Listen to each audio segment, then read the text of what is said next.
What up, African world, and welcome back to another video of African history, culture, and worldview, and welcome back to my series, A Closer Look. Today, we're going to be taking a closer look at the Bambara people.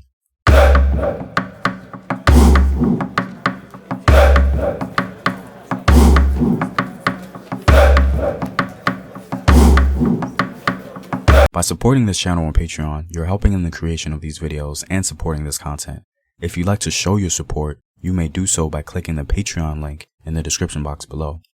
The Bambara people live primarily in the grasslands around Bamako in southern Mali today, but they can also be found in Burkina Faso and Senegal. They're very closely related to the Mandinka people and have a very similar history. Some scholars even suggest that the Bambara were originally a royal sect of the Mandinka people that later split. Like many Mande-speaking people, they are said to have originated further north.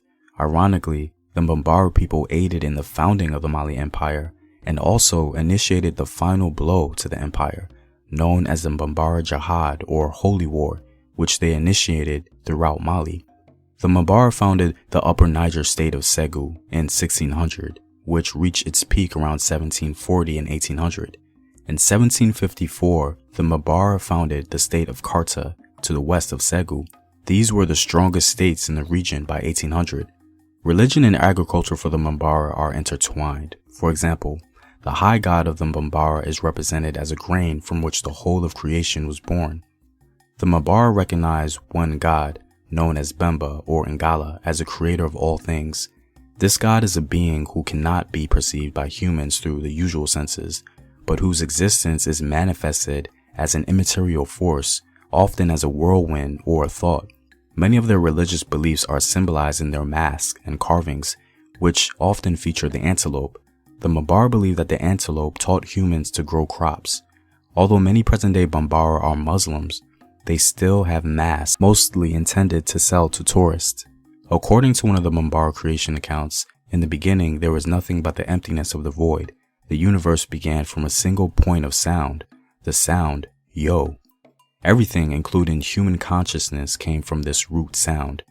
Yo, the primeval creative spirit, created the structure of the heavens, the earth, and all living and non-living things. Yo brought into being all the creator figures. In another account, after Yo formed creator beings, the supreme god Bemba created a set of twins. They were a male creator figure, Pemba, and his sister, Mosokoroni, the goddess of disorder. Mosokoroni rebelled against Bemba, and she and Pemba left the heavens. They went down to earth on an umbilical cord. Then they severed the cord, which broke their connection to the heavens. On earth, the twins behaved recklessly, which drew Bemba's wrath. Despite the god's anger, the twins continued their wild ways. Bemba was determined to end their activity. He created a second set of twins, a female creator figure named Pharaoh and her brother Koni, and he sent them to earth in a golden canoe.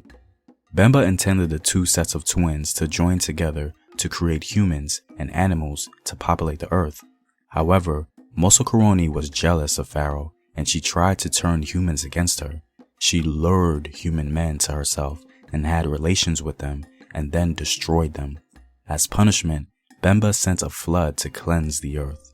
Mosokoroni died in a flood. Pharaoh paddled around in her golden canoe, rescuing humans and animals so that they could repopulate the earth. The traditional social organization of the Bambara is the large united clan, a group of families descended from a common ancestor. Family heads are obligated to obey the village chief, who not only organizes the village for religious activities, but also acts as mediator for the chief of the earth spirits. Although clan links the Bambara, there has long been a great deal of intermingling among ethnic groups in this region, and there is no strong centralized Bambara political authority. Like other Mande groups, the Bambara have a very strong caste or age group society known as Tone. The practice of Tone historically was very strong amongst the Bambara. Tone societies can be separated by sex, age, or vocation. One of the Tone societies, such as the popular Chihuahua Tone, uses Chihuahua masks as well as dances and rituals associated with agriculture to teach young Bambara men social values as well as agricultural techniques. The Chihuahua mask itself is usually represented as an antelope with an almost human face, but also takes shapes of other creatures and emblems of farming. Well, I'm all out, guys. If you like these videos and want to help out in its continued production, please consider supporting the home team on patreon.com. The link is in the description box below. Know thyself. Remember your ancestors. Peace.